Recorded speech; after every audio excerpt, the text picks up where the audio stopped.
We were just attacked. That's right, about 4 a.m.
Well, Chela, it looks like it's about that time. 'Tis so, 'tis so.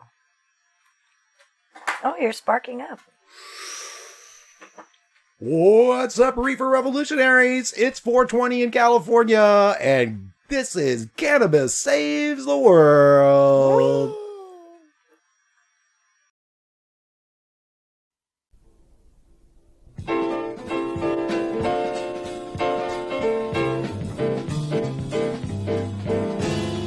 Why don't you get wise, get up and get out, get rid of that frown that's been dragging you down and get up in the air. Just pretend that you can fly. You'll never know if you can till you try. So get out in your right, be able and strong. Give vent to that intent you've had pent up for so long. Come on up and see what it's like being out where you're free. Just do something that's real unique. That's right, folks. Do something that's unique. Do something that's new. Spark up some cannabis. Or fill a bag. That's new. Fill a bag. Or put it in your packs. Or put it in your packs. Or any other dry herb vaporizer in this time of COVID. What's up, everybody? Happy Sunday. We made it through another week in the pandemic lockdown here in California. And here we are enjoying a bag, and look at all the folks jumping in the chat. What's up, everybody? New folks, OG folks. We got Dank Growers UK. What's going on, UK? You know, 3% of our listeners for Cannabis Helps Dementia come from the UK. Really? Yes, indeed. 3%. On our new podcast. Nifty. 3%. That's right. Second highest to US, actually. So thank you, UK visitors and viewers, and welcome to the show, Dank Growers UK, to our Sunday show. Stony Bakerman, MD, has been in there for a little while already. 420 Fred is there. Small Tubes was first in this week. We are back in the groove, baby. Back in the groove. You know we're back in the groove when Small Tubes is yo-yoing and first up in the chat. Ugly Adams, that means Debbie D is here. How you doing? Sending heartfelt greetings to our Canna tribe. Thank you so much, Ugly Adams. Robert Skaggs, been waiting for this to happen, waiting years for this to happen. What's that, this show? Well, here we are, Robert. We've been doing a version of this show for the last couple of years. I was thinking that he's been waiting for the Reefer Revolution to start for years. Yes, indeed. Maybe he saw that. Well, you know, it's been going on for a while. And now it's, it turns out that I think he saw the tweet actually that went out that said because of COVID, last week we were talking about how COVID is going to accelerate legalization of cannabis because of its essential nature, because it is becoming more and more essential in the states that it is legal, in the states where it's not legal. You just look at the sales this week in Oklahoma, you look at the sales in Illinois, I think 37 million in April. Amazing. Oklahoma was even higher in for medical only. Illinois, of course, recreational and medical, or all of the above. MD Niles is here, and there he is. Cannabis Sativa, Mr. Sativa. How Very are nice. you? Thank you for joining in today. Welcome, everybody. Welcome to the show. Welcome. We made it another Sunday. Yes. It was touch and go. Well, listen, we buzzed right in at the last. We buzzed right in the Both last of us. hour here before the show because You're usually here. I am usually. Chela goes out and does her caregiving because she's that kind of person. While I sit here and get the show ready. But I went and helped You're today. that kind of person. Yes, today I dragged him with me because he's that kind of person. Well, we're on an adventure this week. We should maybe stream some of it. What do you think? Should we do definitely think we should capture it. I'm not sure about streaming it live. But maybe. Maybe. It's a very interesting predicament that we're in. Tell the people. Shall we? Might as well. Shall we inform? Might as well. So many of you know we have many people in our circle. Not many, but there are a few people in our circle that are seems like more and more in more and more in relationship with dementia. And as you know, our new podcast, Cannabis Helps Dementia, which is now on iHeartRadio, guys. If you've got iHeartRadio, look for Cannabis Helps Dementia over there. Cool. We're getting on new servers and new platforms every week. So now we're on iHeartRadio this week. So check it out over there. We have a very close family member, close friend, almost family, considered family, who is unfortunately fallen into that category and is in a bit of a sticky wicket here in California. Family living in Texas and much support in Texas. And caught in a system here that is really not great. And it seems odd to think that a system here in Southern California would be less beneficial for someone than it would be in Texas. But it is certainly the case, certainly in this young lady's circumstance. In Texas, CBD, full spectrum CBD is legal, and it is specifically named for Alzheimer's disease. So that's exciting that she'll at least have access to CBD in the facility that she's going to. But what Dave is beating around the bush about is that we are escorting our dear friend to a new life in Texas, where her family is. And we are going to drive her to the airport on Thursday. We're driving her to the Las Vegas airport on Thursday from LA. So that's an exciting time. If anybody's going to be in Las Vegas, we can meet you for a vegan meal to go, of course, and eat in our respective cars. But we will need to fuel up and eat something before we turn around and come back home that same day. So Vegan Metro, if you're here but not yet in the chat, maybe we can connect in real life. That would be fun, right? That would be totally fun. That would be, we could wave at each other. That we should definitely stream. That we should stream. Totally. That we should stream. Yes. So if we connect with Vegan Metro, we shall stream it. Because we will literally be passing by.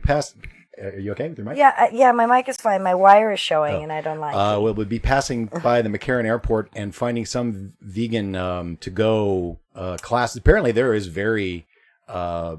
There's world-class vegan apparently now in Vegas. That blew up fast. I've got my Anderson Coopers here, Stoney, ready to go. I've got a few Anderson Cooper stories, but yes, indeed. Who mentioned? Oh, someone was exasperated. Oh, Dank Grow UK. Yes, $37 million in April, Illinois cannabis sales. First, well, actually, it's not the first month. Okay, when did they go legal? It was earlier this year, right? It was this year, and then, but cannabis is essential. The sales went through the roof.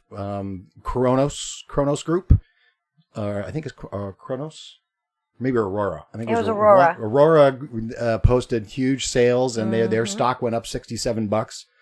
But a U.S. company actually had higher sales, and it was let's see, I pulled this article. Literally, we threw all this. I'm going to find these stories. I'm going to find these stories. Let's do that. Let's do the podcast. Yeah, let's roll the podcast. And then we'll get back into the news. We're going to get into the news because there's a bunch of news this week, and I didn't really have a chance to put it all together because we're dealing with this. We're getting ready for our big adventure on the road, our road trip. Not only are we delivering our friend to the airport, we're also helping move her house. So we're kind of up to our eyeballs in, yes, we're the moving crew. We're the moving crew, the medical transport, and all with our cool masks. All loving friend, yes, with our cool super cool masks. Anyway, cool. So this week's episode of Cannabis Helps Dementia, we sat down and chatted with Gary Beal, whose wife, Becky, has frontotemporal dementia, or was diagnosed with Alzheimer's originally, and was re-diagnosed later. And eventually they found that cannabis really, really helped. So do you want to just get into it? We're gonna get right into the episode, and we come back, we're gonna talk about the news that the cannabis banking bill, the cannabis banking got passed in the this $3 trillion coronavirus bill, where we get another $1,200 check. Have you gotten your check yet, Chela? I don't think so. I haven't You gotten do my the check banking, yet either. dude. I don't know. They promised they were mailing. The check is in the mail, apparently. They Check's said they were in going to the mail mail. it out on the 15th. So we'll let you know when we get our check. But we're going to get another check, guys, another $1,200 check out of the $3 trillion. So far, by my tally, I'd say the banking system and the Wall Street buggers have gotten about $20 trillion printed for them over the last 2 months. I know Jeff Bezos is about to become a trillionaire, and his net worth went up $80 billion over this pandemic so far. So they certainly aren't hurting. And this bill ain't going anywhere because Mitch McConnell said, what are you, high? You say it 68 times in this bill, so you must be high because cannabis is essential. That's why it's mentioned 68 times in the bill. And that is going to push legalization. So let's get into our latest episode of Cannabis Helps Dementia, now on iHEART Radio. And that's where I'm going to play it from. I'm going to play it right from iHEART Radio's webpage. And we're going to listen to that. And on the other side, we're going to come back and we're going to talk about all the cannabis news this week and your super chats and your questions. And we'll see you in a minute. Please enjoy episode 5 of Cannabis Helps Dementia, featuring loving husband, family caregiver, and politically and social conservative, Gary Beal. Mm-hmm.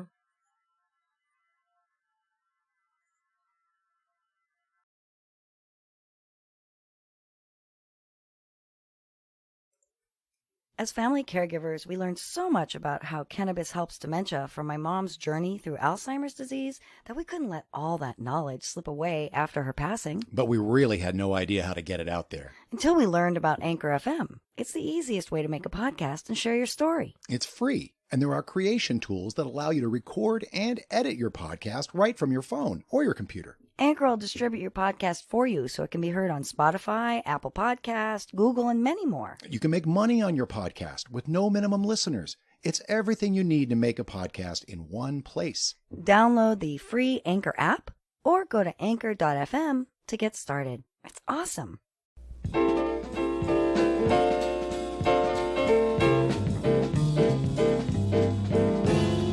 Why don't you get wise? Get up and get out. Get rid of that frown that's been dragging you down and get up in the air. Just pretend that you can fly.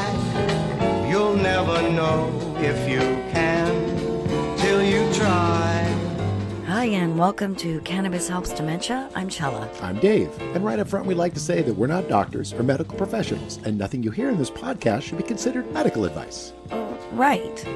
We're not experts, but throughout this podcast series, you'll hear from doctors, nurses, research scientists, administrators, other caregivers, and people living with dementia about how cannabis helps. Like it did for our family. That's right.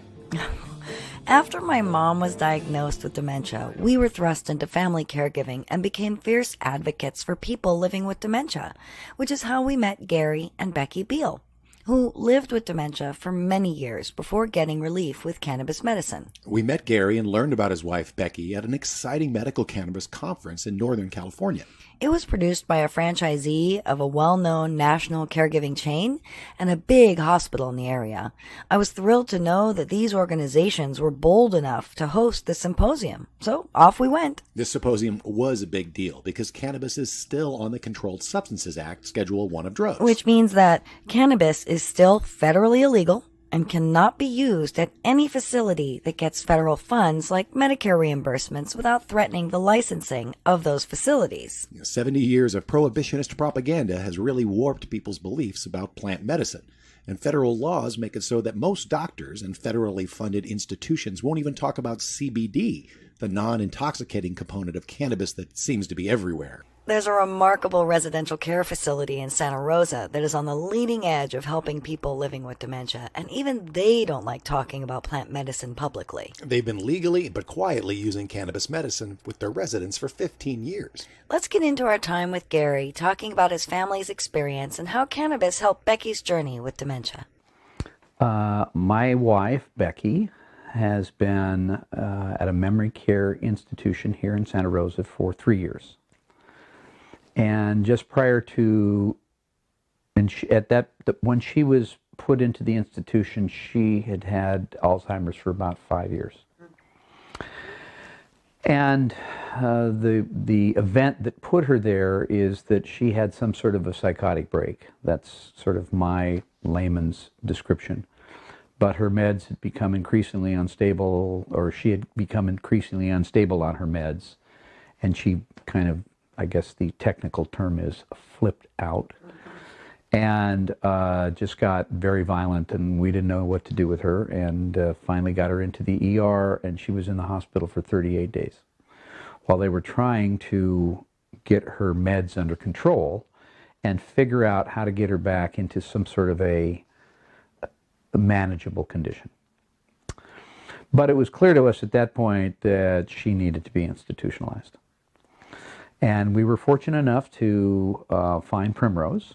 And I think they took a little bit of a risk with her, because we had found that when institutions discovered that she had been violent, they were pretty chary about, what does this really mean, and do we want to be involved?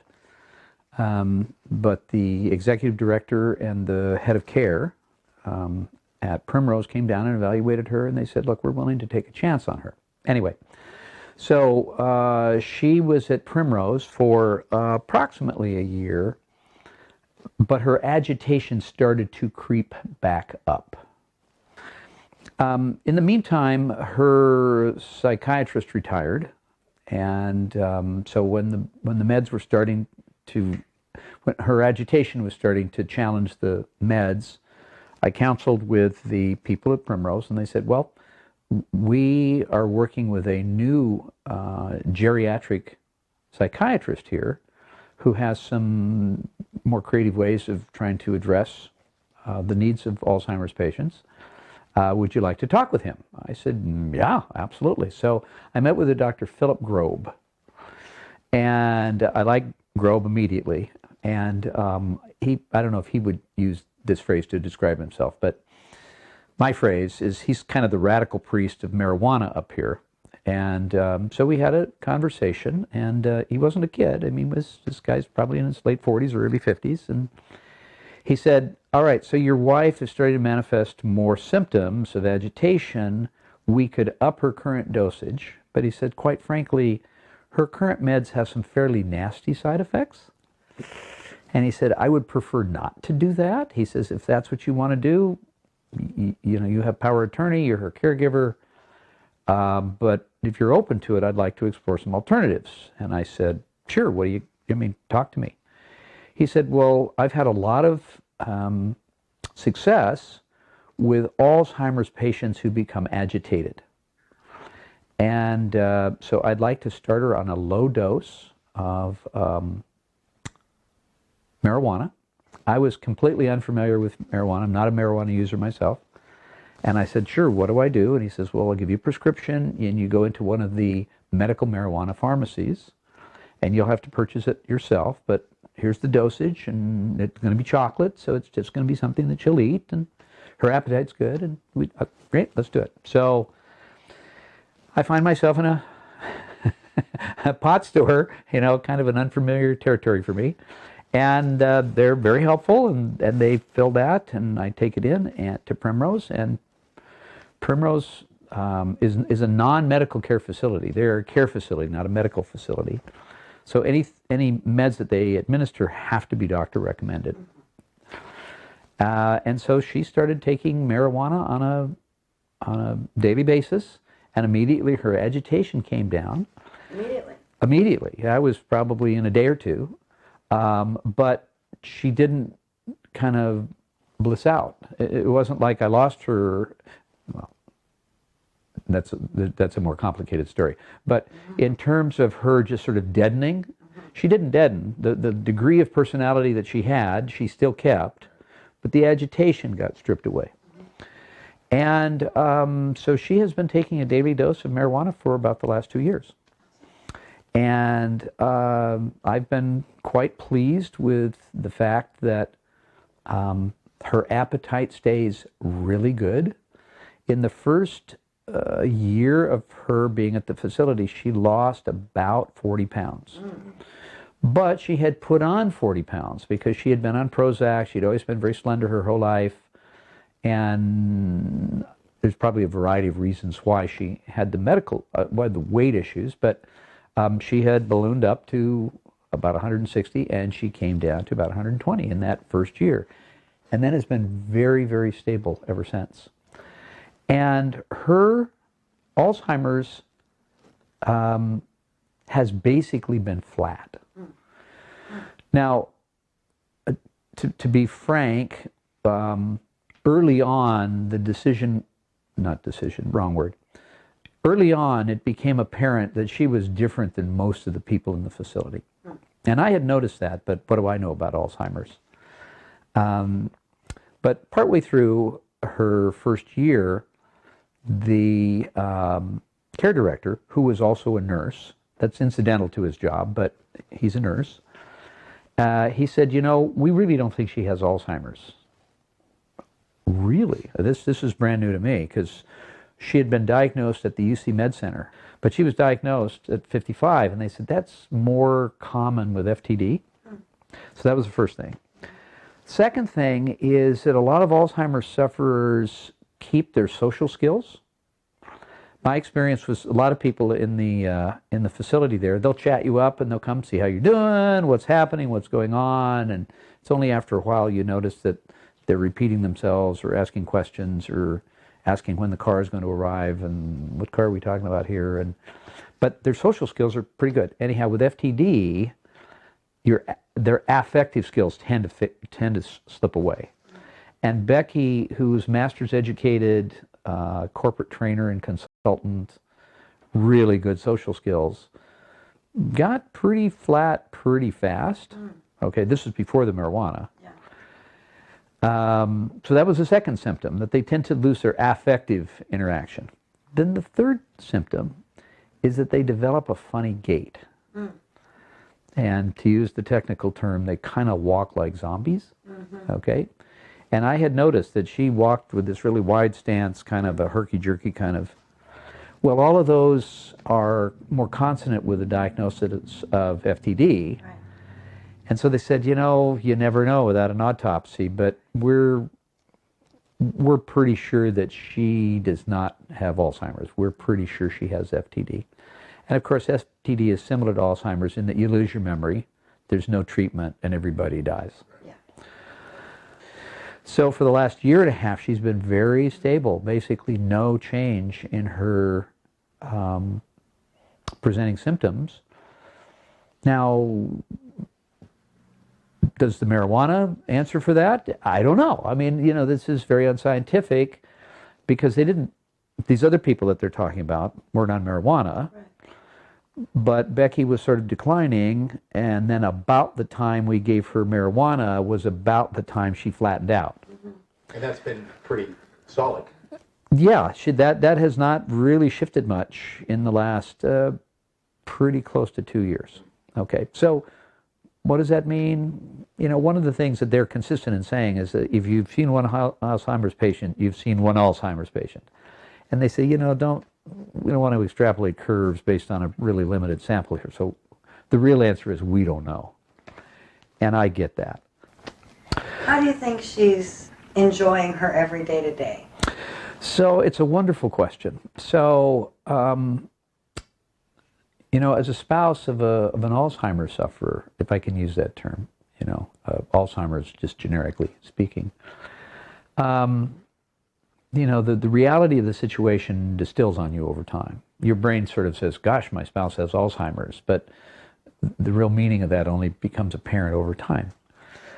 So after she got committed and she moved out and we were living together here, I missed her enormously. But she was a different person after she was committed. She'd lost basically her social skills, her interaction, her ability to communicate very much. And it was like, what kind of life is this? Is this the kind of life she would want to live? She had told friends, if I ever get like that, and she would refer to people that were impaired, she says, push me off a cliff. That is not how I want to live my life. But we didn't have as explicit a conversation about end-of-life things as we could have. And we had a medical care directive and all this kind of stuff, but I'm smarter now about how explicit about certain kinds of things you might want to talk with a loved one about in terms of end-of-life things. We didn't go there. So for that first year, it was like, gosh, does she want to live like this? You know, should we pray for her to die? Should we pray for God to take her? I mean, what's the right thing to do here? Or if you pray for her to live longer and she's miserable, is that a good thing? You know, and you're asking yourself these questions. But I also recognize that part of those were selfish questions. Because, you know, I'm alone and it's a dilemma. I love my wife. She was the love of my life. She is the love of my life. But she's gone now. I've got kind of the shell, but there's not very much of her left. But so I've been on the cusp of this, you know, should I pray for her to get, you know, to live a long, comfortable life, or should I pray for God? You know, I don't know. I don't know how to think about that.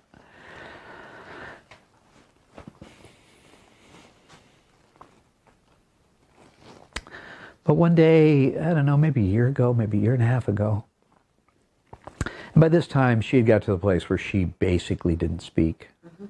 There's basically no verbal communication.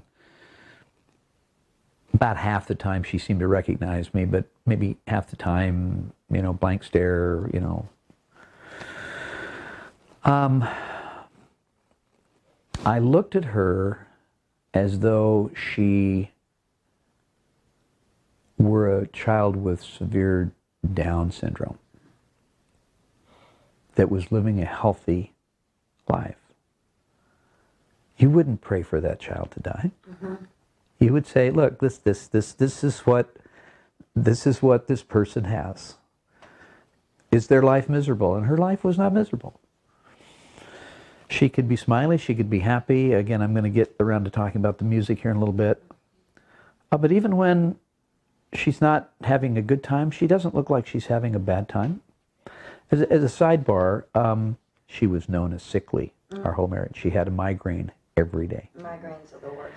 She had irritable bowel that was with her most of the time. She had fibromyalgia, so you know her frame was always hurting her. And then she had a whole host of other things. She had a gallbladder out, and she'd have eye erosion, and just a lot of things that troubled her. And she was in pain all the time. She went into Alzheimer's, and then she went into Primrose, and then she lost her mind, if I can use that frank language, and all of her psychosomatic ailments went away.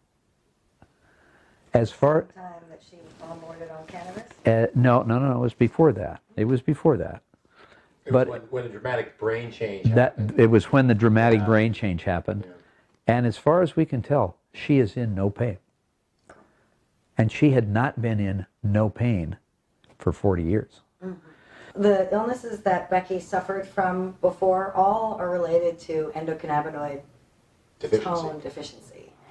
So what you're saying is that there could certainly be a connection there between her diminishment of her symptoms and the incident of her taking the cannabis. Stabilization of her endocannabinoid system. Yeah. So the fact that she is living a pain-free life, that she's ambulatory, the Primrose staff are really wonderful. They really go at the resident's pace. There's lots of affection there, lots of support, lots of going at their speed. They're not regimenting them. They're trying to let these people sort of be who they are in whatever pace they need, and they have to give them some structure. But pretty much they go at her speed. There's a whole lot of people in this culture, in this town, that live a lot worse than that. And it's sort of like, and it came to me as like, Gary, you know, just give it over to God. However long she's going to live, that's how long she's going to live. And her life is not a bad life. Maybe not the life she would have chosen.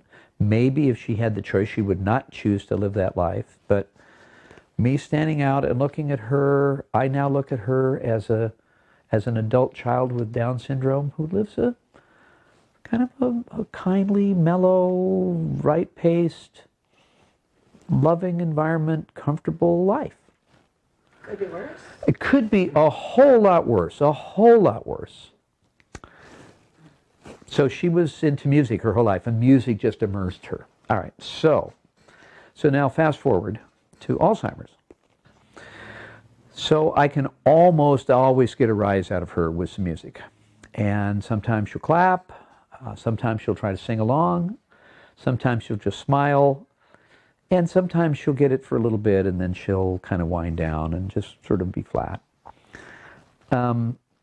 For about the first year and a half, and she had now pretty much lost her ability to speak, she kept perfect time.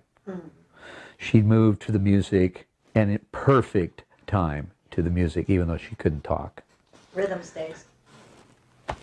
So I think that music is kind of the high point of her life, and she's still responsive. It still gives her joy. I watch the pleasure that it brings her, and it says, there's somebody really in there who's appreciating something here that we maybe can't really apprehend, but it's real enough because you can see it here.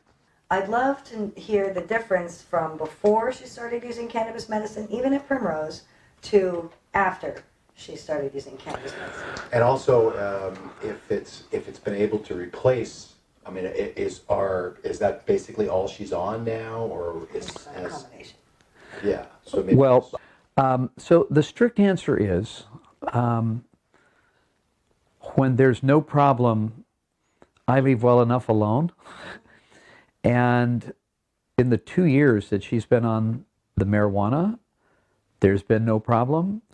So I haven't drilled down or dug in, or are you playing with her other meds or anything else, because she was in this really tough place, and then we got her into Primrose, and we got her on the hard meds, and that was starting to fade away, and then we got on the marijuana, and it's been great since then. And so I can't answer your question very well, because That was pretty good. it's like don't rock the boat. Don't rock the boat. Yeah, that's exactly it. It's like, this is really working well, and the doc says you're saving her all kinds of side effects or potential damage to, and I think he referenced liver and some other things that kind of like, the more of these meds you use, the more you're likely to have some complications here. They have black box warnings on them that are specifically not indicated for older people living with dementia. Yeah. Because it causes sudden death. Yeah. So it's like, I all I can say is we started her on marijuana 2 years ago, and she's been enormously stable for 2 years. How much of that's marijuana? How much of that is because she's kind of an odd profile with this FTD? How much of it is she's at a phase that she's going to go out of? I don't know. But your sense is maybe it might be mitigating some of the other drugs based on what they're telling you. That's right. Yeah, they have said, you really don't want to go there if you don't have to. And so we've not gone there because we didn't have to, and this works just fine.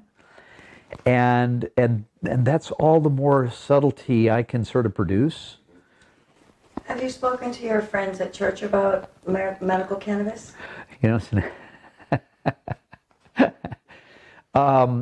it's so I come from a pretty conservative religious tradition, and what I'm finding is people even in traditional religious communities are seeing the value of intelligent use of cannabis. Do they know that your wife uses medical cannabis? We've been absolutely frank with everybody. We've not hold.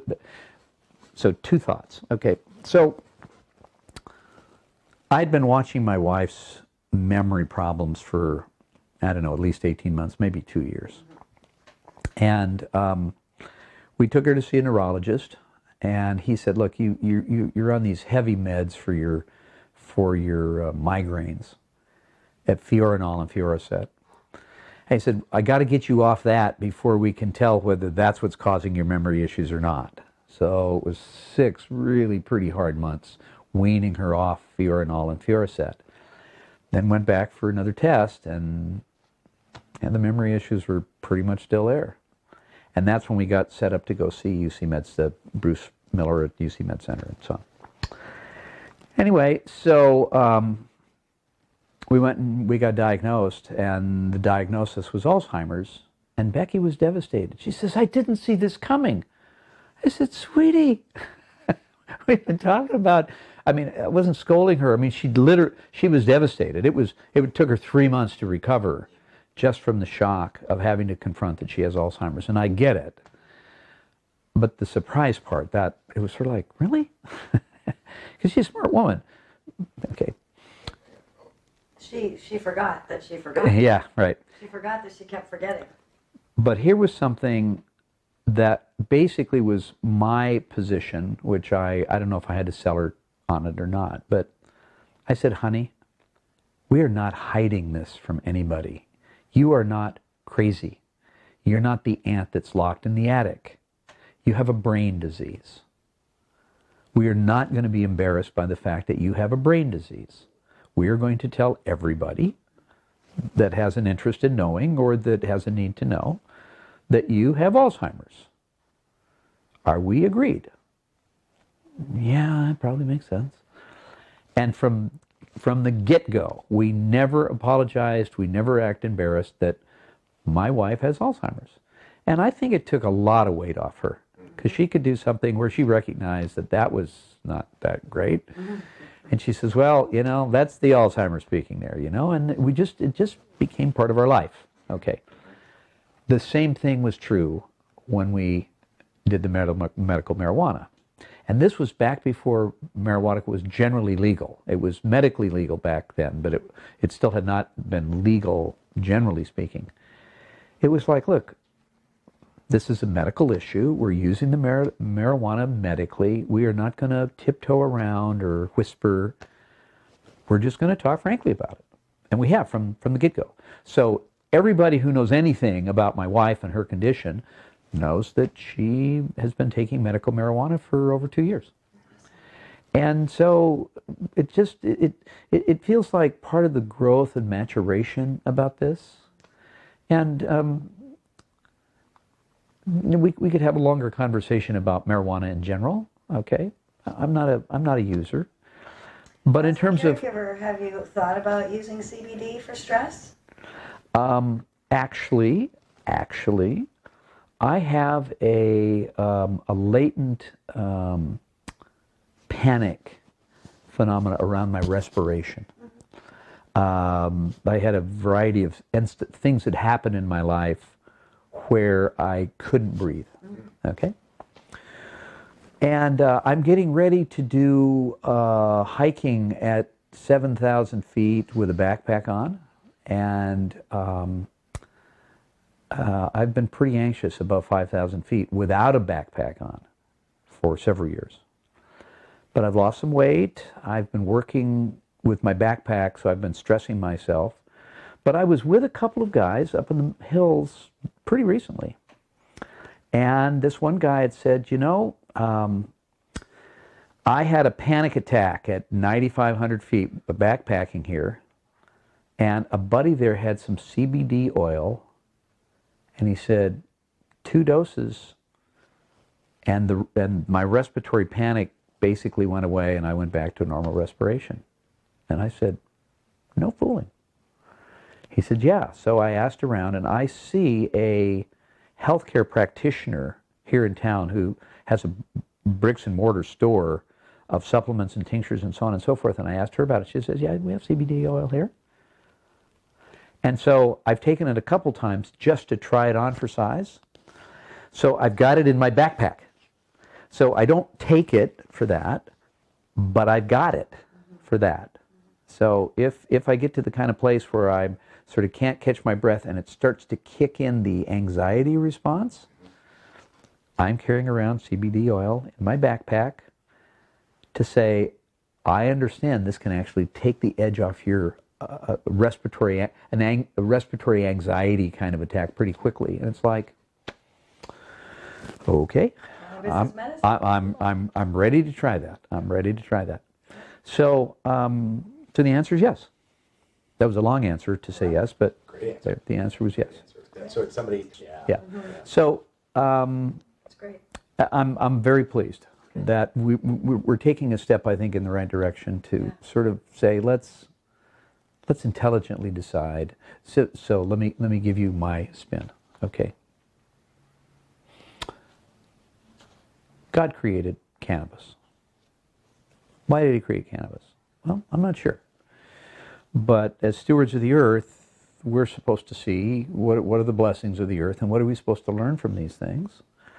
And it's certainly fully consonant with my belief system that God placed things here on earth for us to be benefiting from. In the scriptures, they talk about herbs, and cannabis is certainly an herb, and they're to be used wisely and be used with thanksgiving. And we just sort of excluded cannabis for a while because it had kind of a bad rep. Okay, so I'm prepared to embrace it as medicine. Wow. Yeah. Becky completed her journey in January and is now back in God's arms. They were religious, social, and political conservatives, and dementia brought them to a place where they had to try something that's new and different. Something bold. We can't thank Gary enough for sharing Becky's story with us. I was really moved by Gary and Becky's story when I heard him speak at Medical Cannabis 2.0. Check out the link to the panel in the show description. They were so lucky to have access to a progressive residential care facility for the elderly. Primrose is an extraordinary facility in Santa Rosa, California that is family-owned and operated. In episode 6, you'll hear from both the owner and director of nursing at Primrose about how cannabis helps dementia in a facility setting. They gave us their first interview ever about cannabis medicine, even though they've been using it legally for 15 years. Yeah, even in legal California, this plant medicine still needs to be recommended by a doctor for people living with dementia in facilities. Cannabis is not prescribed like other medicines. Dr. Hergenrather discusses this in episode 3. Dr. Jeff Hergenrather also explains the difference between federally funded nursing homes and residential care facilities for the elderly, and how states with medical cannabis laws can allow cannabis medicine to be used on the property. Despite cannabis medicine being legal in more than 2/3 of U.S. states, in order for people living with dementia to get some relief today, we need to get cannabis descheduled and open up the Schedule I of drugs for research. Contact your senators, representatives, and the president, and let them know that you want to deschedule cannabis and to open up the Schedule I for research at the very least. Do you want to tell your story of how cannabis helps dementia? Leave a voice message at anchor.fm/cannabis helps dementia. Drop us a note or connect with us on the socials. And please subscribe to get notifications when new episodes drop. Check out the Society of Cannabis Clinicians website and find real medical professionals familiar with cannabis medicine in your area. Because you remember, we're not doctors, just family caregivers turned advocates. We hope you are inspired by episode 5 with Gary and Becky Beal. And don't forget, download, like, and share what you learn. Cannabis helps dementia. Why don't you get wise? Get up and get out. Get rid of that frown that's been dragging you down and get up in the air. Just pretend that you can fly. You'll never know if you can till you try. So get out of your rut. Be able and strong. Give vent to that intent you've had pent up for so long. Come on up and see what it's like being out where you're free. Do Just something that's new. really unique. Do something that's new. I cut into Literally episode hundreds 3 of our closest friends. over there on iHEART Radio. And we are also on TuneIn Radio. It was, who was it mentioned it? Was it you? Timbuktu, I think, mentioned, or Stony Bay, I think it was Timbuktu, mentioned getting in over on TuneIn. And we're over there on TuneIn too. And thank you, Brian Arbor, for your super chat. I'm enjoying Huckleberry Kush tonight. Great to see you guys again. Sorry I'm late to the show. Never late, never done. It's never wrong. Thank you so much for your support, Brian. Thank you. And it sure looked like in the chat you were enjoying the the episode. I actually, I didn't make it record. I couldn't make it through recording some of that because I was like crying, choked up. That of course was Gary Beal, episode 5, Cannabis Helps Dementia podcast. That was playing right from iHEART Radio, but we are on all of your favorite podcast servers, including iTunes, Spotify. You can still go to iTunes and wherever you are, do whatever you can to rate, review, subscribe, download, do all the things. Share. You can get to most of them from our anchor.fm /Cannabis Helps Dementia page. And there you can also support as well as leave us a message. We'd love to hear a message from you if someone in your life in relationship with dementia finds cannabis to be beneficial. We get comments every week now that we've been doing this, sharing the podcast that, yep, indeed, someone has found cannabis to be helping and pretty much the only thing that helps with their loved ones in their lives. So it's really fascinating. I find it interesting nobody's left us a negative comment. Not yet. Like, how dare you say this, or peddling dope or anything like that. You know, nobody's like freaking out about it, which I think is interesting. I expected something. We had got one thumbs down the other week, but it was. No, but I'm talking about like a note, a comment. Says, how dare you, blah blah blah, or even, worse. Shout out to my sister, Kathy Quinn, over there on Facebook watching. Thanks for joining in, as well as Julie. Julie's joining us, was watching over on Facebook, too. Thanks for watching. School chums. Thanks for your support, guys. Go to anchor.fm /Cannabis Helps Dementia. Leave us a message. Support us. Go to your favorite podcast server, iHeartRadio, TuneIn, or Spotify. You get the Spotify. And just type in Cannabis Helps Dementia. You will find it. If we're on it, we'll find it. And if we're not there, if you're on a podcast server we're not on, let us know. I'll just drop our RSS feed and we'll get it in there. And you'll get the new episodes. There's 5. We've got 5 up. And we actually had a great, we had 2 amazing interviews Thursday for the podcast. Yes, coming up in a little bit of a teaser. You want to tease those a little bit, Chel? Or because we are next week, of course, we are going to hear from the Primrose folks. Yes. Because that completes our story, our through line. We like through lines. Dr. Grove, Gary and Becky, and then Primrose. And Dr. Hergenrather is part of that story as well. Hergenrather is part of that story as well. He's like the overarching. Right. From him, all things came. So, yeah. We have 2 other medical professionals. We have Dr. Jordan Tischler, who is a teacher at... Are you muted? No. Oh. I don't think so. Hang on. Shit. Hang on. It's me. Okay. Is your machine on? Yes. Okay. You should be good now. Go ahead. Can you hear me now? Yes. Okay, cool. So Dr. Jordan Tischler interviewed with us. He gave us a nice interview and told us about his experience in Massachusetts. Cannabis sativa. I wonder if you know Dr. Tischler. Yes, I was wondering that myself. He is a speaker frequently in the Massachusetts area. I'm sure he's on the news there a lot, giving his opinion about cannabis, medicine, and stuff. He's a teacher at Harvard. He used to work with the VA for 15 years, but has found it too frustrating to do so, at this time because of how they feel about cannabis, how the federal descheduling still has yet to happen. And our other interview is with a nurse practitioner here in California, Eloise Thiessen, and it's really interesting, the contrast between East Coast, West Coast. So I found it very interesting. I hope that you guys will too. I know that you will be with us on this journey, our diehards, our people, our OGs. Yep, our OGs. So I know that you will be able to chat about it in the chat. I know that there's some controversial things, certainly that Dr. Tischler said, that we will be able to hash out together in the chat. So yeah, it was a very. There's some definitely. He has some opinions and some medical perspective that is not, there was definitely seems to be an East Coast, West Coast sort of delineation. He points out. So it's interesting to see what you guys are going to think about that. Yeah. With regards to his thoughts on CBD and THC and the message. I mean, Total believes in cannabis medicine, uses it throughout his practice, teaches about,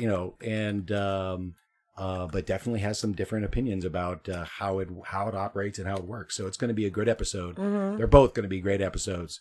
The next few weeks coming up for Cannabis Helps Dementia. So thank you guys for checking that out wherever you are. Let's get into a little bit of news. A lot of news this week, actually. Can we? Sorry, go ahead. Wait, Cannabis Sativa, did you see that? There was an answer. He's heard of Dr. Tischler. Yes. Yes, yes, I've heard of Dr. Tischler, learned about THCA from another podcast he was a guest of. Yes, I like that Dr. Tischler gets around on the podcasts and is active in social media. He is definitely part of the solution in destigmatizing cannabis medicine. I really appreciate that about him. And we're going to try to also have more folks who are active on social media destigmatizing cannabis medicine. And Eloise Thiessen also is as well. Eloise Thiessen is a geriatric nurse practitioner specializing in older people, so totally our wheelhouse. So they're both really great interviews. I'm sorry. Please talk about the news. That's fine. No, it's all good. I just at some point I actually have to change the batteries in this receiver so that you don't go dark again on audio, and I forget. Oh, okay. So if Chela goes dark again on audio, please, folks, remind me, and I will change the battery. Change the battery. Got you. Brian Arbor says I look a bit stoned. You're a bit stoned. I'm a bit stoned. Yeah, I'm a bit stoned. Not I'm feeling majorly pretty stoned. good. We're smug. We got a nug of something very purple and. Yeah, so we got a wonderful purple nug from a friend. From Fish. Fish gave us a beautiful purple nug of some new purple thing that we don't know what it is. He does that a lot. He gives me things and doesn't tell me what it is. Funny thing, Vegan Metro, we're meeting you in Las Vegas, right? Does he know that already? Well, I said, we're coming. He Okay. said, oh, too bad the thing is happening. But we're going to stop at a vegan place in Las Vegas, like a eatery, and get some to-go. Takeout.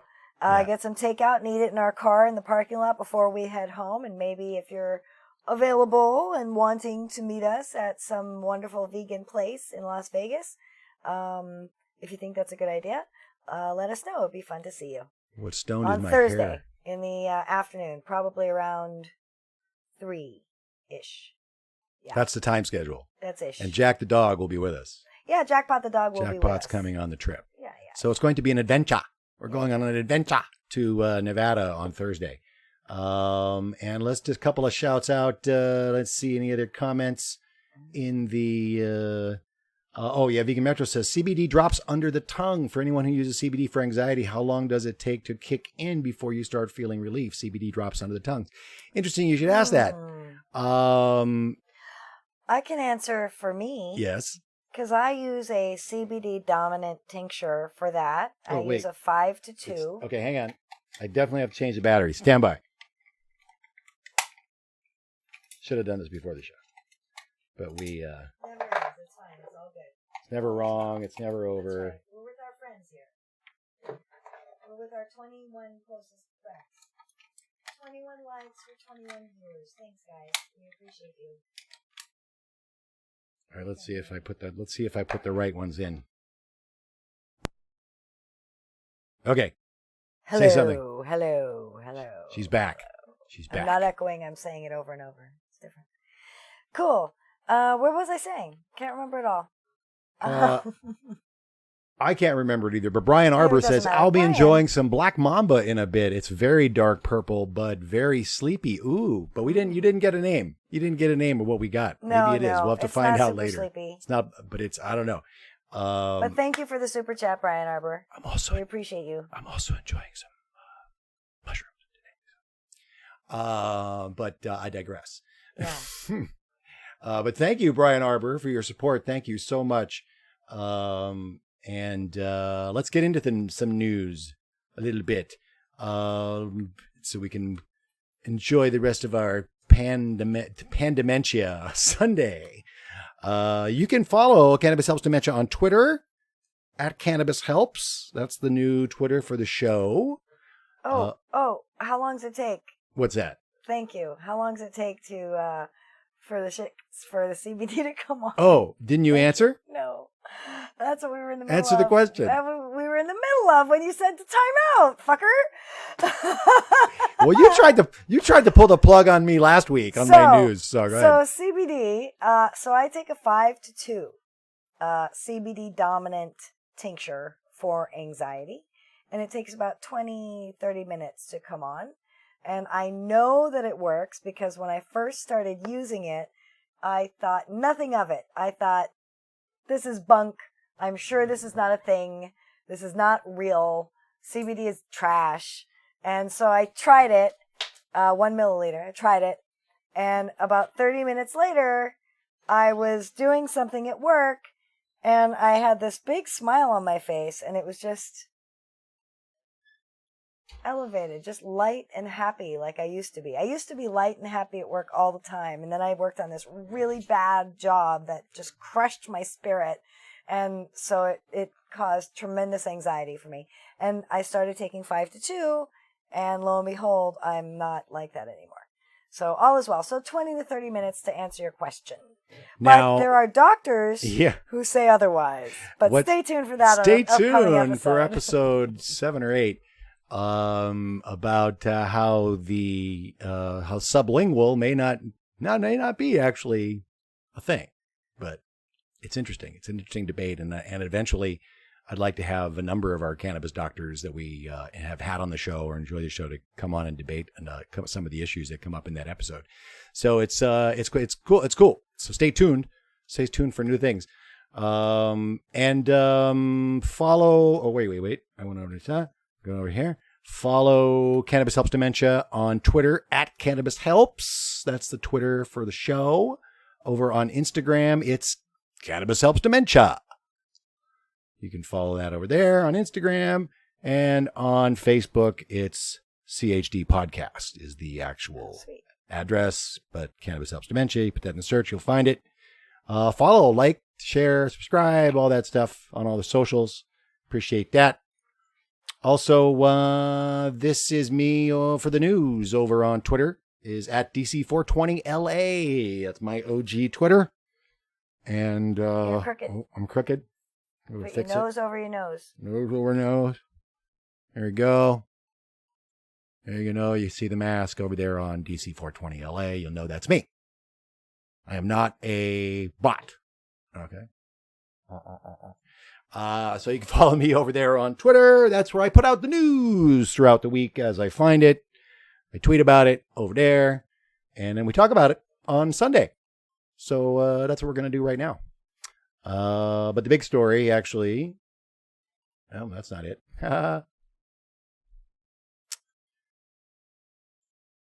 There it is. U.S. House okays cannabis banking in passing a $3 trillion coronavirus bill, of which we get $1,200, apparently.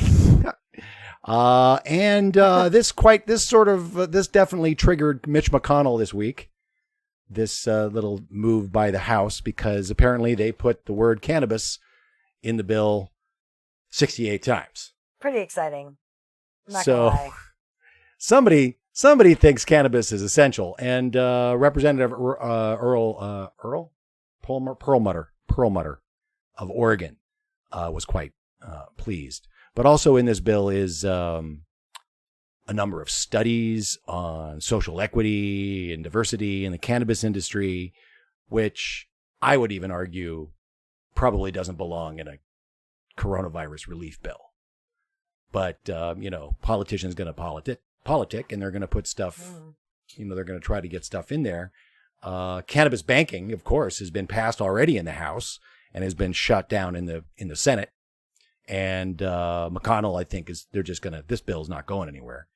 So as far as anybody thinks, nobody thinks it's going anywhere. But they included it in the coronavirus bill, $3 trillion. I think they're almost up to $20 trillion now. Most of it, all of it, really going to Wall Street and the banks. But this and marijuana moment, including marijuana banking and coronavirus bill, protects public health, sponsor says, ahead of House vote. So this was Representative Perlmutter, who basically says this is essential. Cannabis is essential, protects public health. Now, I don't disagree with that. Cannabis sales in Oklahoma, as we saw in Illinois, 37 million. In Oklahoma, it's, I want to say, they just like blew Illinois out of the water. What do you think, Chela? How much do you think Oklahomans spent on medical cannabis? This isn't even Adult use. You told me, so it's not fair. Oh, do you remember? It's like 38 or 64 million dollars or something. Oh wait, that's the wrong article. You dragged me into your news, asking me pop questions. Oklahoma's doing a breathalyzer too, guys. They're gonna do Do not submit. FTP. This dog is so adorable. Oh, Oscar, don't touch him, though. I'm not gonna. He's so cute. I'm touching him with my eyes. Oh, where is the Oklahoma? I'm gonna say I remember it's 90 million. Because I was like blown away by there it is, record monthly sales in April. Okay, it's not 90 million. You were right, babe. It's 61 million. Oh wow. It was one of them. It was 9.8 million. 9.8 million in taxes went to the state. It was $61 million in medical cannabis sales in Oklahoma in April. So you got 38 million in 37 million, close to 38 million recreational in Illinois, 61 million in medical cannabis sales in Oklahoma. No problem. Good job. Good job on the muting. I muted, but I sneezed into my hand.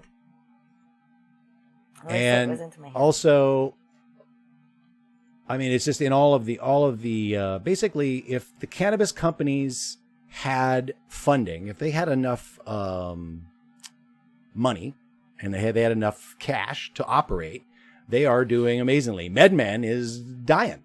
MedMen's dying because they're so overextended. They're basically shutting stores. Fuck MedMen. And hey, listen, I don't disagree. Fucking assholes for not allowing home grow. Fuck those guys. By the way, this is the casual part of the show. Just to be clear. This happens all the time. We get to a casual point in the show. When I run around, I show my outfits, we show the dogs, I start cursing. Steady marijuana sales means security for Illinois cities with dispensaries. Cannabis saves the world. The broad conversation we picked up from last week in Cannabis CEOs is that cannabis is going to be there to help the economies rebound in this pandemic, or whatever you want to call it. Whether it was good reason, whether the cure is worse than the disease, or this, or whatever side you're on, cannabis is going to end up being the savior in many ways. And much of the cannabis media continues to pick up on this hope among hopes that there's going to be some kind of a cure for this dreaded COVID-19. And everybody's picking up on the fact that CBD is jumping in the game and being studied in Israel and Vancouver, or trying to be studied. They're trying to do clinical trials, but they're having issues having it done. But in laboratory, it looks like it might be okay. It looks like stuff's happening. It might actually work. I mean, and this is not something new in the sense that cannabis and hemp have sort of always been around for the use for asthma. It's a bronchial dilator. It is there's many studies about how anti-inflammatory properties of CBD and cannabis. So they're looking, and who knows? They might. I knows. They might find something. I'm not a doctor. I don't know shit, but I'm telling you, I love my CBD and I'm not giving it up. No matter what doctors think that it's hooey.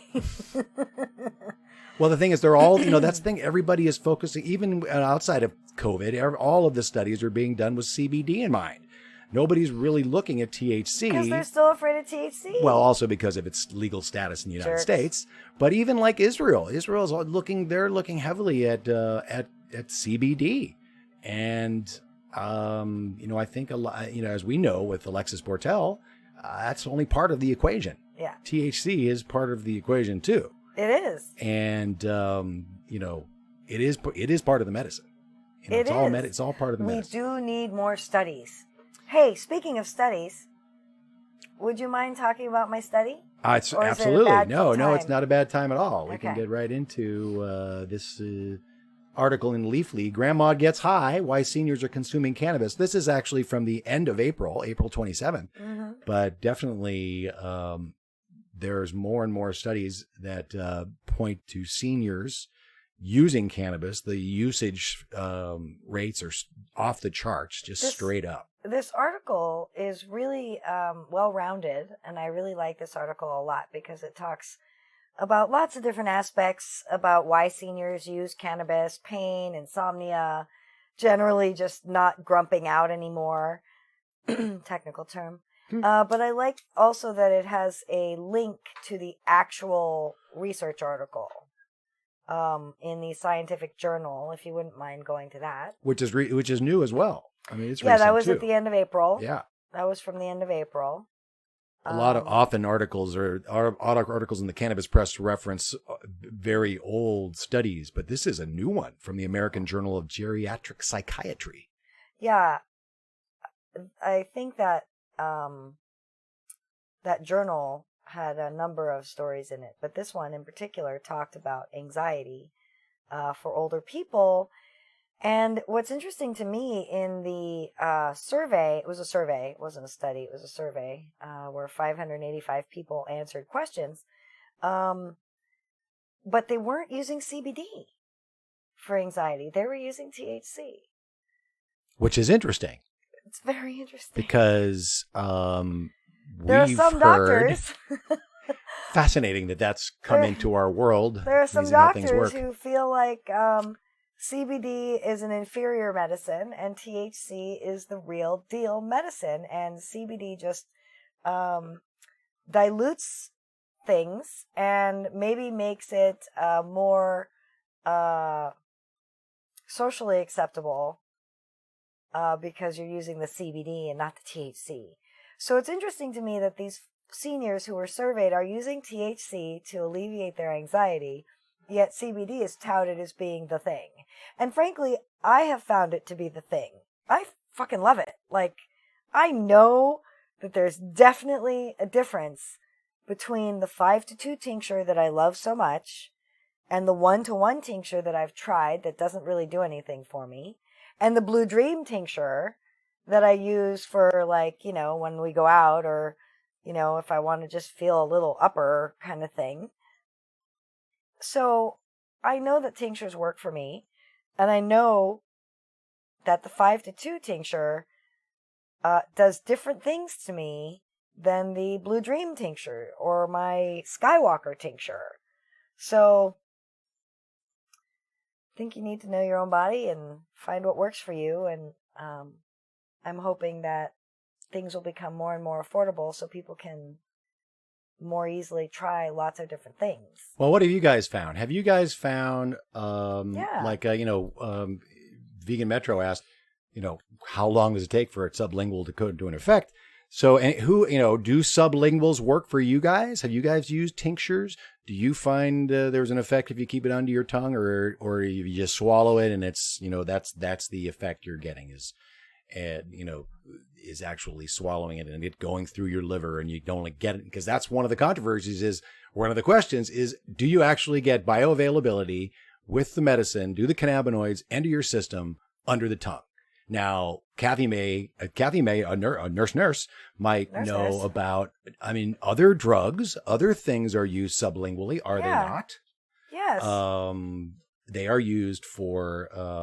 But I think what some doctors are saying is that the bioavailability of the cannabis oil in tincture form is not efficacious sublingually at this time. I think that there are probably some nano, highly processed things that are probably more effective sublingually, like that one product we were reading about. Speaking of, yes. Where was it? I want to bring that up, actually. Oh, yeah, bring it up.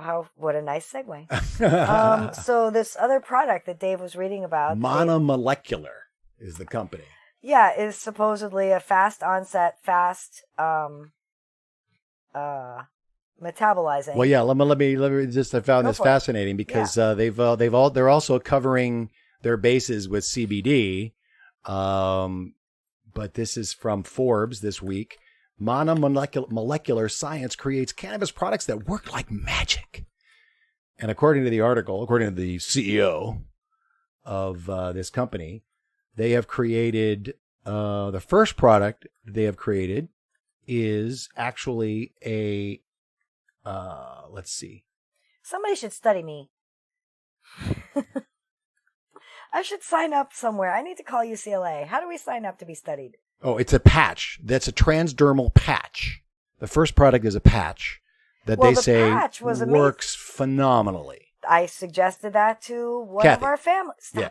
Right. One of our family members, because she's gone to a Yaya Zoom. So because another one of our family members who is not a cannabis user was having some severe pain from a knee surgery, and we went and got a Mary's Medicinals patch from the dispensary, cut it in half. It was a 10 milligram 1-to-1 patch. Cut it in half, and I slapped that on the back of her knee, and lo and behold, man, gave her tremendous pain relief. And the other pain relievers she had access to were narcotics, heavy opioids. And, come on. The difference between a 1-to-1 5 milligram patch on the back of your knee that helped her for 12 hours. And the 1-to-1 cream helped our niece on her back, as I recall, for her back.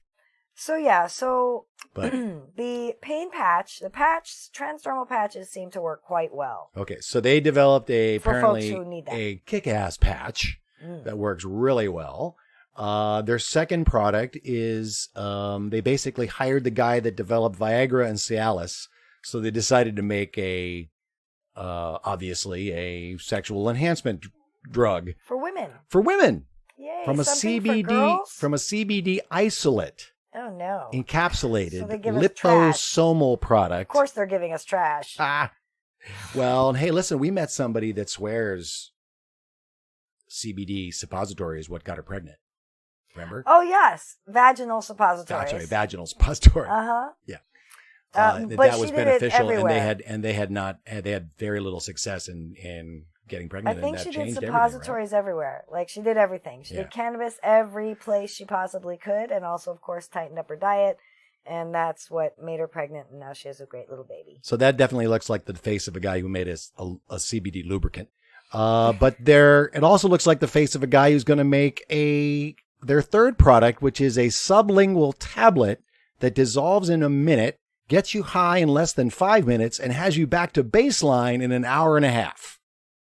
Fast acting, fast offset for social experiences, like a safe to use party drug. So that's sublingual.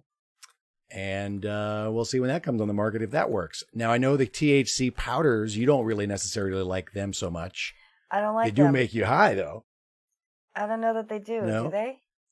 Did you remember you did not get high when you used that one? I put them in my drinks in Colorado. That one, yes. So I got one from a friend. I'm spelling this wrong. In California, you can get things from friends. In California, yeah, you're allowed to get things from friends. So I got one from a friend that fucking had a lot of sugar in it, but boy, did it get me high. Yeah. It was 25 milligrams of THC, and I put it like in my mouth like a pixie stick, which was fucking revolting. But about 20 minutes later,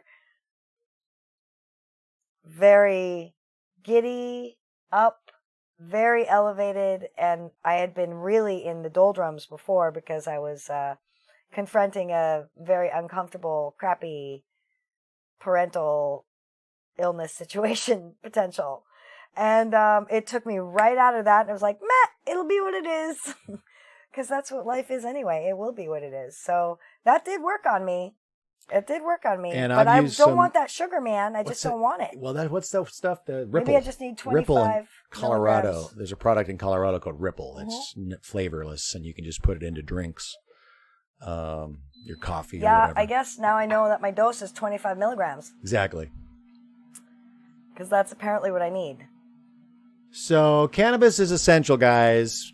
Granny's getting high, and there's CBD lube on the horizon. So there's already products out there like that. But but apparently there's a sub that now if that actually works.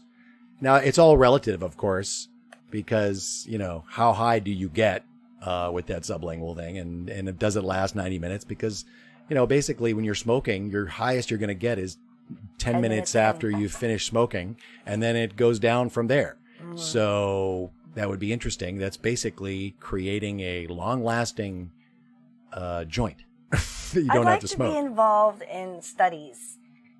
I think that would be fun. And if you take too many of those tablets, what happens? Boy, yeah, it'd be interesting. What do you mean too many? I would try it. What's too many? I would try it.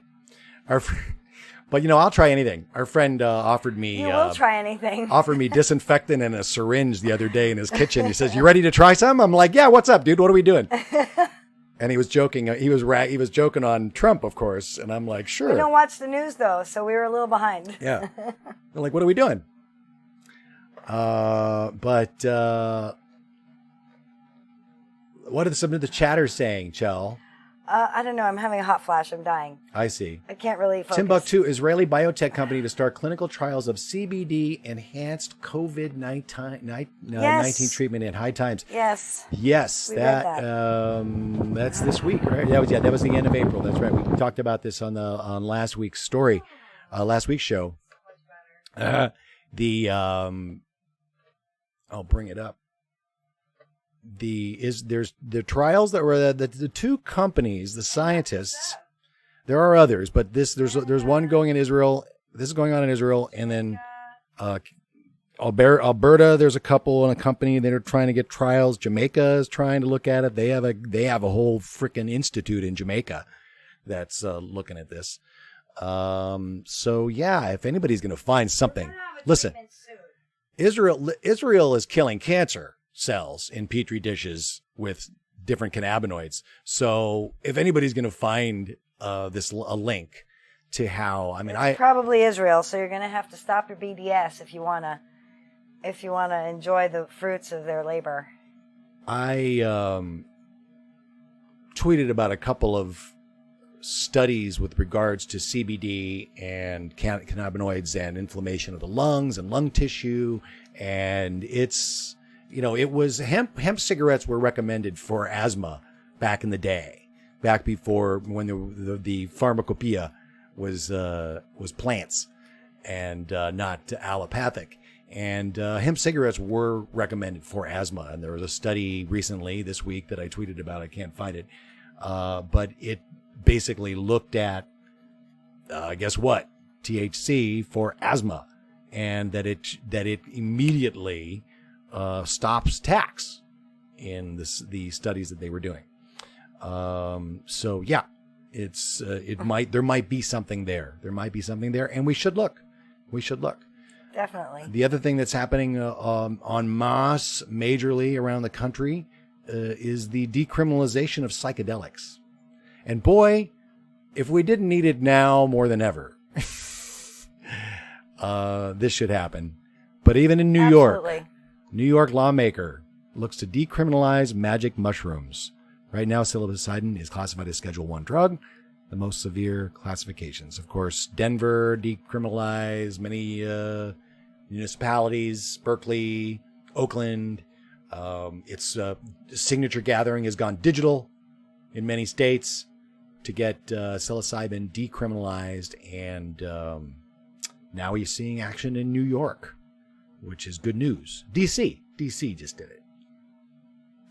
So all the plants are beneficial. The Schedule 1 needs to be looked at pretty much everything but heroin should be looked at for something, because there's lots of stuff on that. Well, they've already looked at heroin. Yeah, they're like, we've played out heroin, and I think we need to move on to something else in the Schedule 1.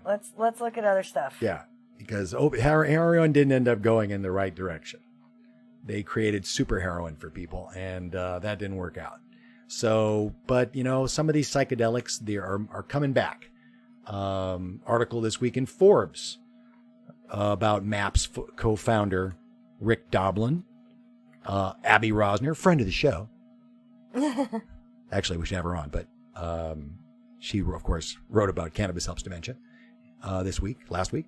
MAPS founder Rick Doblin, you're never too old for a psychedelic experience. Here. We didn't before we finish. Yes. Let us play the Big Mike episode of The Kind. Silly us. Silly us. Before we got off of this can be the last thing we play. The last thing we do. Yeah, you don't have to bring it up right now. Okay. I'm not shutting down your news. You're shutting down my news. Don't shut down my news. I'm almost done. I'm wrapping it up. Okay. I've moved on to mushrooms. Yeah, that's what I'm saying. So, because I'm enjoying some mushrooms today. This was great. And, This documentary was great. Oh, the documentary on Netflix? Yeah. Oh, yeah. If you've got Netflix or you've got a code, go watch Have a Good Trip. Is it Have a Good Trip? Have a Good Trip. Nice trip? Have a Good Trip. Good trip. I thought it was Nice Trip. It's Good Trip. Have a Good Trip on Netflix. Really great. It's awesome. And I have super new respect for Anthony Bourdain. I don't care how he went out. He knew where he was going. And had no fear of it. So. I still think it was an accident. I think it was an accident too. But super new. Yeah, that check out Have a Good Trip. It's really a good one. But Rick Doblin, the founder of MAPS, doing amazing research with everything, all of the plant and not so plant psychedelics. Of course, it all came. Well, LSD came from a yeast, and they all came from plant sources, essentially. So, but a lot of MAPS doing amazing work with PTSD, with MDMA. Basically, they are going to get They are basically, this guy Rick Doblin and MAPS are the ones are getting MDMA therapy off of the schedule and into the hands of veterans that need it, who are suffering from PTSD. And that's going the direction. Psilocybin's going that direction. LSD is making a comeback for therapy. And as Rick Doblin says, you're never too old for a psychedelic experience. That's right. And they're talking a lot, the conversation about psychedelics at the end of life. Yes. Are probably, I'm really excited about that. I mean, even in the book, in the Poland book, How to Change Your Mind, talks about that anybody over 50 should have a psychedelic experience, a real one, 5 grams. 5 grams in a dark room. Or some other, you can do ketamine. Everybody can do it their own way. You can do ketamine assisted trips. You find a psychiatrist that'll do it. I know one who would. Yeah, that's right. And you walk out of there and you're like, whoa, I just had a huge psychedelic experience in a doctor's office. And now I'm going to go home and eat some to-go food, some Thai food. But yeah, it's especially in these scary times, these fearful times, people are, they've taken fear and put it on steroids in this world and have terrified us into our homes and are going to terrify us into taking an experimental vaccine that's going to give us a digital tattoo so we can be tracked. Why are you trying to scare the people? Why don't you share our good news? I'm just saying, it's a good time to get. It's a good time to get some psychedelics on. That's all I'm saying. Well, that's always so. Not because it's scary. Listen, I'm not even going to talk about that stupid, terrible explosion that happened in LA. No, that's ridiculous. But Brian Arbor and anybody in Massachusetts, Inhale MD. I'm pretty sure you can still get your medical card at this time via telemedicine. Inhale MD also has lots of experience, that's Dr. Tischler, with veterans. So don't worry, your veteran friends can learn from somebody who really knows the system. They won't get their benefits taken away from them. That is a myth. That's a falsity. And yes. Have them get in touch with Dr. Tischler. I'm sure that they will get the relief that they need. Yeah, that's definitely something we found out from Dr. Tischler. It's a myth. You will not lose your benefits if you use cannabis medicine. And the doctors, Dr. Tischler worked as head of the medicine, right, or something like that, or one of the big mucky muck at the VA for 15 years. And he taught there. He taught there. Yeah. And and he cleared up a lot of things. The doctors there, they do want to help, and it's really just the system and the schedule and that is screwing everybody up. So we gotta deschedule it. Dr. Tischler will also do telemedicine and will consult a nation around globally. Yes, but which to is get fascinating. your card, you have to Yes. be an MA. Of course. And so will Eloise Thiessen. Of course, yes. Oh, Thiessen will as well. Yeah, Great. consult globally. And she's a geriatric specialist, so I think she's really a good one. A good one too, yeah. But Anyway. that's really, that's another thing this pandemic has done is turn all these doctors, they're all embracing telemedicine now. I do physical therapy over telemedicine, which is weird, Yeah. but I do. So Inhale MD, and you will hear from Dr. Tischler in a couple of weeks on Cannabis Helps Dementia.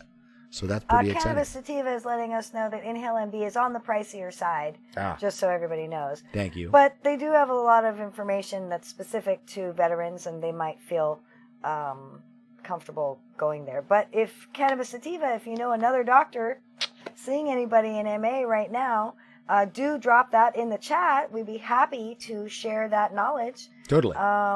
Not making a corner on the market at Inhale by any stretch of the imagination. You guys know that we feel that everyone should have access to cannabis one way or another. So and and doctors that do embrace cannabis. Yes, healthcare professionals who that's, know about cannabis medicine. We don't hate all doctors.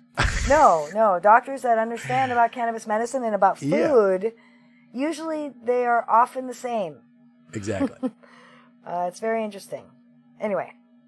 So yes, we definitely. It's just when we come across another, because he also is part of what's the organization that recommends that it's a database of cannabis professionals, similar to the Society of Cannabis Clinicians, which is the only one that we were aware of. The Association of Cannabis Specialists. Association of Cannabis Specialists is another group that helps people find cannabis professionals in their area. So that's another reason we like to help get the message out that cannabis is medicine, and we appreciate doctors that take it seriously. Yes. And and our system needs to be. And Cannabis Helps Dementia. And Cannabis off the Schedule 1. Oh, speaking of, why don't you play that sweet, sweet little news clip? Yes. Okay. That's how we'll end. So again, we made it into some media this week. We're super excited. Our podcast, our new podcast about how cannabis helps dementia, guys, is in the cannabis media this week. We're super stoked. And if you guys know any cannabis journalists that are willing to write about how cannabis helps dementia, please send them our way. We definitely want to spread this news as much as humanly possible. True story. And this was, we were tickled that this came up on Thursday. Big Mike and Brooke Burkstaller do a great cannabis morning news over on Big Mike's Instagram page. A little snippet of news every day. And it's actually super informative. It is, and it's only a few minutes. And it's only a couple minutes. So and if you're not following them already, you really should. It covers news, it covers health, it covers legalization, it covers a bunch of cool things. And it's great. So let's just check it out. And they covered us this week. They covered Cannabis Helps Dementia. Yay! So let's play that Thursday. Check it out. Event. Oops, wait. Do you hear it? I can. Did you hear that? Yeah, until you I wasn't Cannabis plugged in. help. Sorry, I wasn't plugged in. Until you stopped playing it, I could hear it. Didn't play. All right, let me bring it over. Gonna bring it over. Can people see it? Now they can. Okay. Make sure people can see it. All right, here we go. And then press the play. Yes? Could cannabis help treat dementia?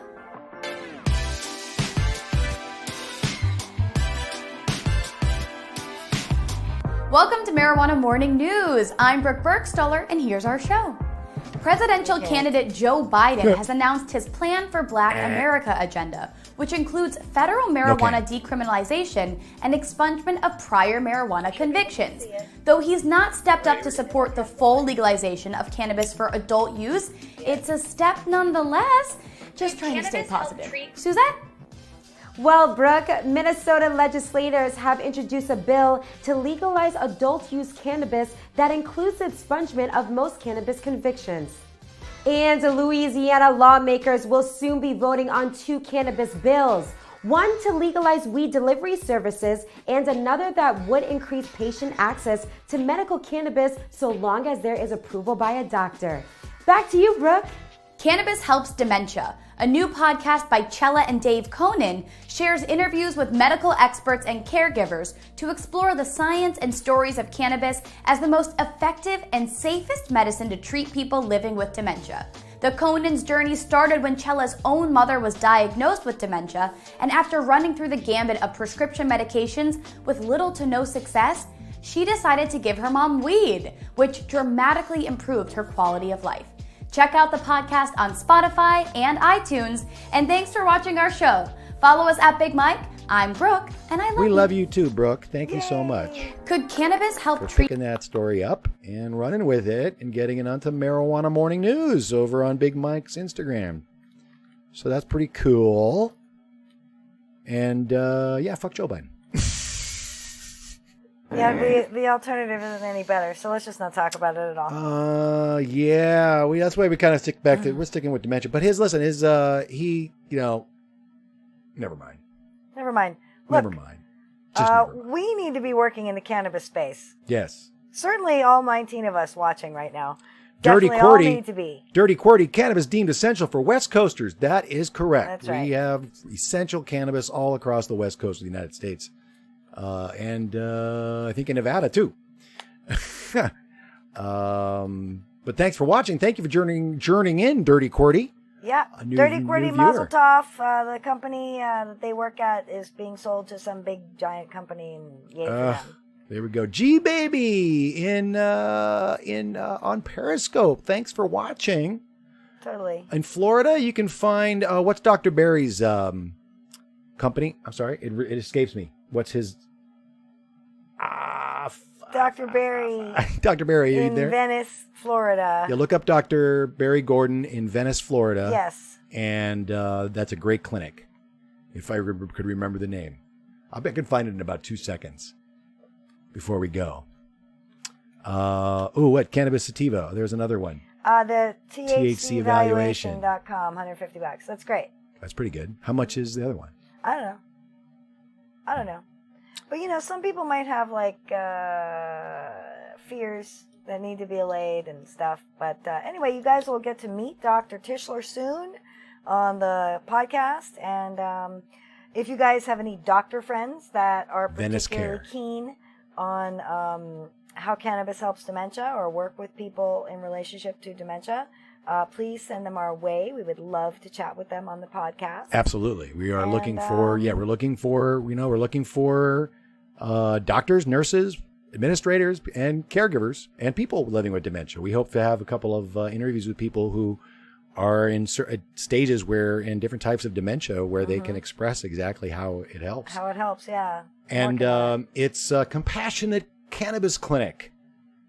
VeniceCare.com. Yes, Dr. Barry. That's Dr. Barry. Excellent. I said Venice. You did. Venice, in Venice, Florida. VeniceCare.com. Compassionate Cannabis Clinic. Cool. Is in Florida. That's definitely and also friend of the Dr. show. Mike McKenzie. Dr. Mike McKenzie. And guys, he's most states family medicine. Most states that allow medical cannabis, your primary care provider is allowed to prescribe in most states. Some need special training, blah, blah, blah. But you can always ask your primary care provider if cannabis for medical purposes is legal in your state. You can ask. And that is a great act of pushing that edge a little bit. We should I don't know if that's the case in California. Is that the case in California?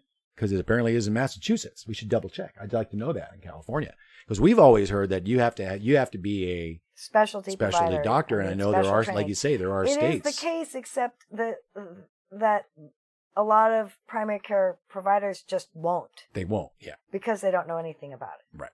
But if you ask them about it, maybe it'll inspire them to get some continuing education and learn more about it. So this is a bottom-up thing, guys. We are the ones that are going to push this cannabis normalization into the medical field. They're not going to do it without us asking. Nope, that's true. Every time you go to a doctor, make sure you ask about it. Don't out yourself. Don't put yourself in jeopardy, but do whatever you can to push those boundaries, because that's how we're going to change the world. And you cannot lose your veterans benefits. Nope. If you're losing it in a legal state, you can't. It doesn't work that way. Kathy, just joining us. Hi. Is there any knowledge if cannabis helps macular degeneration? Well, Kathy, I'm not totally sure about that. It's not exactly my wheelhouse. However, I do know a little bit that diet really does play a role.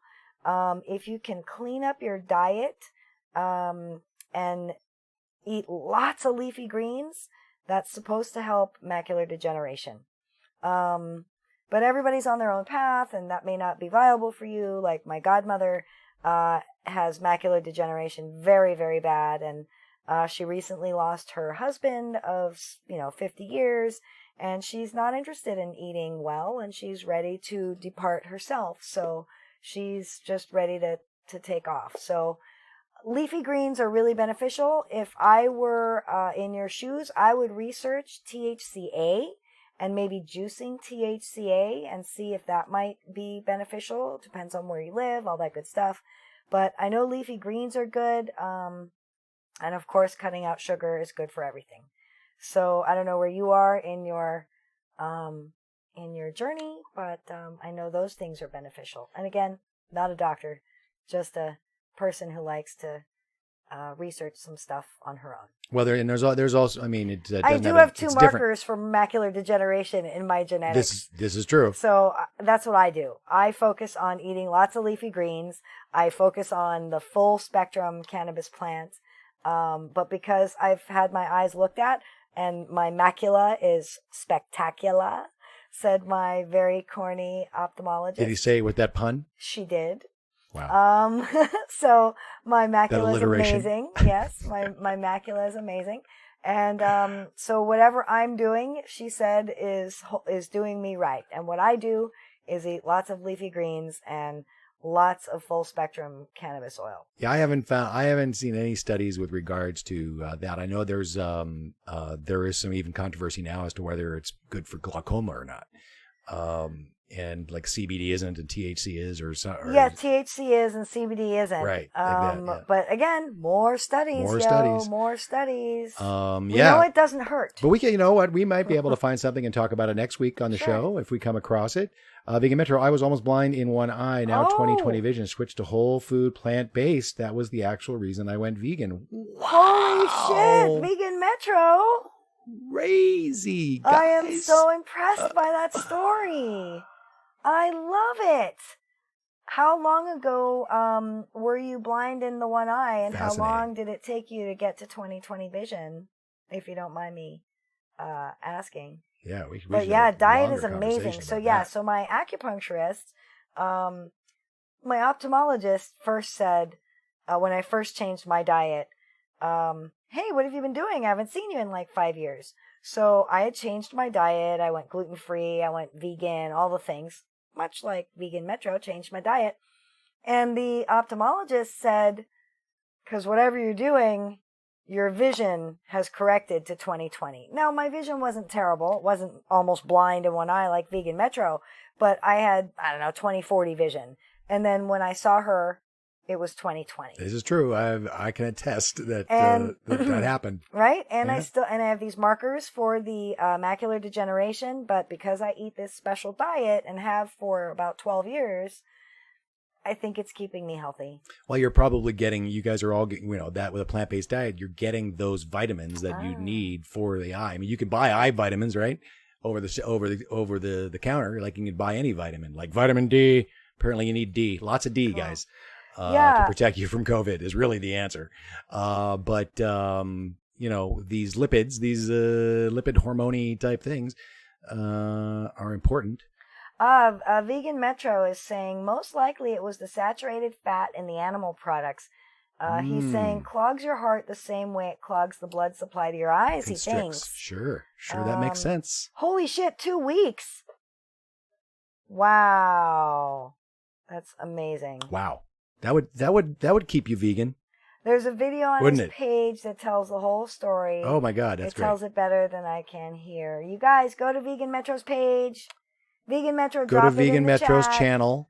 You can go to his channel right from the chat. YouTube channel? Mm-hmm. Oh, it's a YouTube page. YouTube page, right? Not the Instagram? I think it's on your YouTube. I think it's probably on Instagram. Oh, okay. Well, let us know. Is it on Instagram? He has Is a it on YouTube Instagram channel. Or YouTube? Or both? Let us know. Because we'd all like to hear that story. That's pretty amazing. Yeah. I know. I mean, the miracles of a plant-based diet are quite amazing. We're actually just came into a relationship with a couple in their 90s that are trying to reverse their cognitive decline with the partisan protocol, which is super excited about knowing them. Primarily a plant-based diet with a little and keto, but keto flex it's called, but mostly plant-based. But yes, I mean, absolutely. That's brilliant. That's stunning. That's amazing. It's awesome. But the thing is that our loved one, unfortunately, has been a vegetarian. She's vegetarian, but she's not vegan. Lots of dairy. She eats lots of dairy. Lots of dairy. Yeah. And sugar and alcohol and wheat. Yeah. And that's what I've noticed, because I was raised in a vegetarian household, surrounded by vegetarians in our circle. There were no meat eaters in my life growing up at all. Of course, everybody dies. But my loved ones that were vegetarian, I do really see as their health issues as they've gotten older, definitely related to the amount of cheese and alcohol and lack of exercise. So, but hey, listen, everybody's on their own path, and I know what I'm doing for me and my genetics and what's We're going to go for a walk. Right after this, we go for a walk. Get our walk going. All that stuff. Oh, good. Okay. Yes, on the YouTube channel. Video 1 or 2 on his page. Sweet. Cool. Okay, guys. Awesome, thank you Kathy. so much for joining us today. Metro, and thank you, Brian, for the super chats. Pretty rad. Pretty rad. And Mahalo for your support. And Deanne Niles and Ugly Adams. All new guys. We've got a bunch of new viewers. We've got a bunch of OG viewers that have been from the very beginning. So we really thank you guys so much for your support. Great to see you all here. It is. We'll be back again next week with more news, another episode of Cannabis Helps Dementia podcast. Yes. Next week is Primrose. That's right. The Jason Tube 22. It's the episode of Primrose, which is a assisted living facility in Northern California that has been using cannabis medicine for 15 years, very quietly, but legally, with their people living with dementia. So. And now actually it's an exclusive interview they gave us. They have never been comfortable, even though they've been working within the laws of California for 15 years. They've never been comfortable talking to the media about their program. And Chela was able to get to through our connection with Gary and the doctors, Dr. Grobe and others, we were able to secure this interview. And we talked to both the administrator, the owner, John, and the head of care about how they implement it. They use it. They don't. Not everyone in their facility uses cannabis, but I think it's upwards of 15 or 10 or 15 of them do. And it's done well within, because now within the state of California, because of Prop 64. And I believe it came through Prop 64. It might have been adjunct to that, but residential care facilities in the state of California are required, if they're going to use cannabis, to create a program and submit it to the state. So now these residential care facilities, which are not federally funded, they're basically private and state funded, state supported in many ways, implement a real cannabis program that's sanctioned by the state.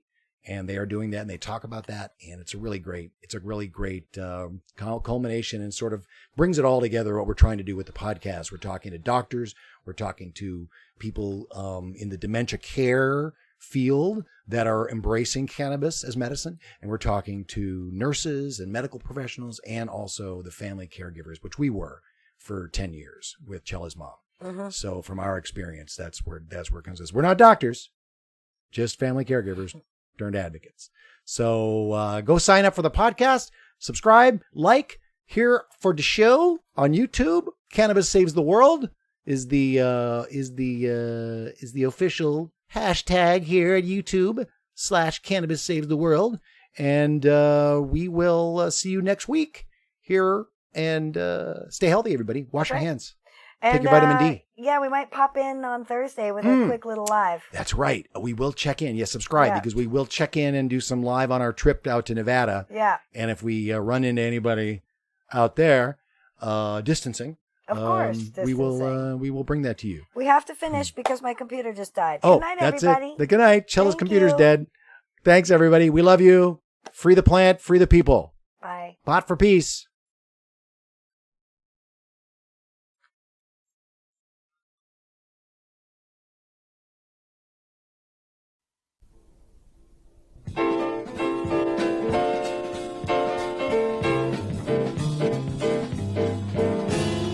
Why don't you get wise? Get up and get out. Get rid of that frown that's been dragging you down and get up in the air. Just pretend that you can fly. You'll never know if you can till you try. So get out in your rut. Be able and strong. Give vent to that intent you've had pent up for so long. Come on up there.